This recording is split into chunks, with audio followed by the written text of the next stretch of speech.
My name is Madeleine Dion Stout. My Cree name is Getesco, which stands in for ancient woman or child with an ancient spirit.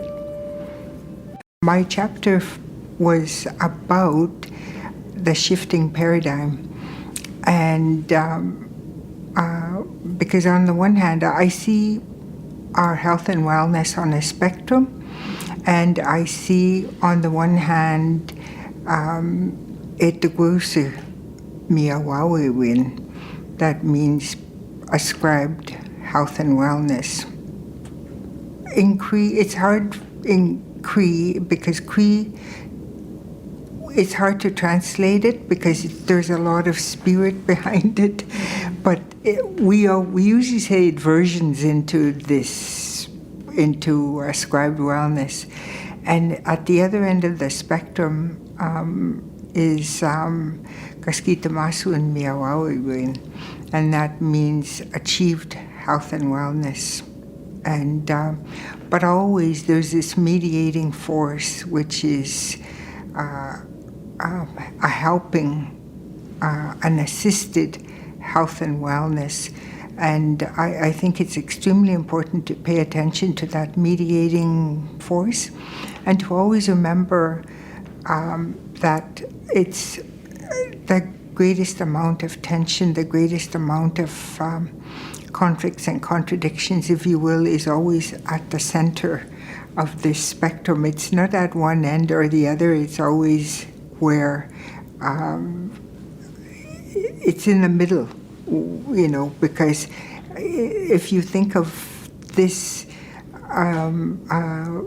spectrum of health and wellness, you might have a bow, and so you'd have, on the one hand, you'd have the ascribed health and wellness, and on the other, you'd have the achieved health and wellness. But if it's a bow, then the assisted wellness, health and wellness, symbolically could be a ball. Let's say it's a sphere, and it would be easy for it to fall one way or the other.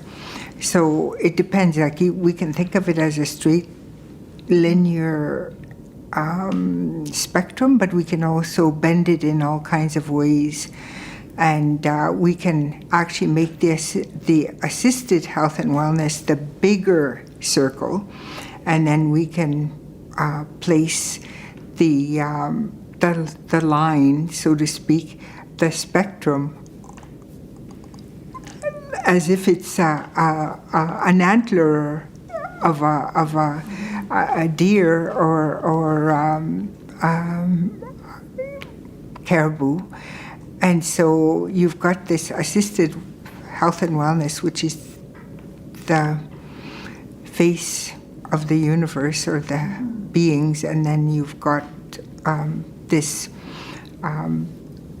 bow sitting on top here and on the one. So again, there you go with that spectrum, not really always being as you would perceive it, but imagining it in so many ways, which then gives, I think it wields a lot of the complexity and fluidity of paradigm shifts. They're not linear, they're not circular, they could be spherical, they could be happening, coexisting, all these three parts of three ways, three journeys to health and wellness, or they could be giving off to one another, or they could be subsuming the other. So it's you know, I try to think of, although it's just a written text,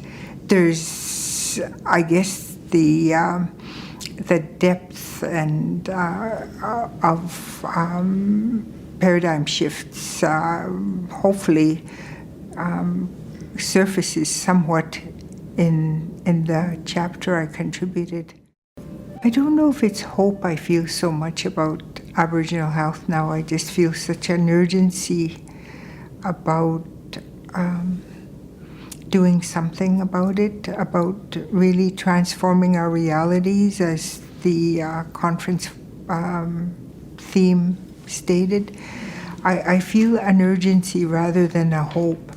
And the urgency is because at my age, and my future is behind me, so to speak. I have seen a lot. I have observed some very challenging times for Indigenous people, and I know we always want to focus on the opportunities and the challenges that come together, but there have been and continue to be tremendous challenges. I worry because our people are zoning out. I think the world has become so harsh and hostile for a lot of Indigenous people. They're zoning out on substance use and violence, family violence, and of course broken homes and displacement, and all of that is going on. And I really feel our spirits are rather homeless, and that's the worst of it. But I also take solace knowing that we have an army behind us now. I feel there's a bigger army behind us. I sit at many tables and I hear foundations identifying Indigenous people and are in improving our prospects as a priority for them. I see, the Nurses Association, Canadian Nurses Association of Canada taking on that responsibility, if you will. And so I see there's a growing army behind us, and that's very encouraging because we can't do this alone. But I also would like that army to really look at what are their incentives for now supporting us. Is it a material incentive? Is it because they'll get more funding if they support us?